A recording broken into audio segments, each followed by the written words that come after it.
আসসালামু আলাইকুম। ঢাকা বোর্ড বাংলা দ্বিতীয় পত্র এসএসসির এমসিকিউ সমাধান। এটা হচ্ছে গ সেট, বিষয় কোড 102।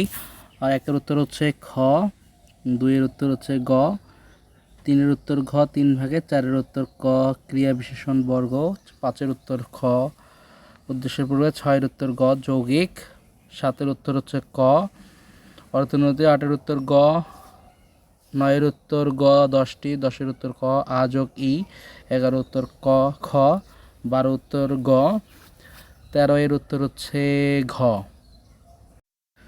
14 উত্তর খ, 15 উত্তর ক, 16 এর উত্তর গ, 17 উত্তর ক, 18 উত্তর ঘ, 19-এর উত্তর খ প্রবল, 20-এর উত্তর হচ্ছে ঘ, 21-এর উত্তর ক, 22-এর উত্তর হচ্ছে খ, 23-এর উত্তর ক, 24 উত্তর হচ্ছে গ, 25-এর উত্তর হচ্ছে ঘ, 26 উত্তর গ, 27 উত্তর ক ভাববাচক, 28 উত্তর গ দ্বিকর্মক্রিয়া, 29 উত্তর ক 2 ভাগে, 30 উত্তর গ। এসএস মন দিয়ে লেখাপড়া করা দরকার।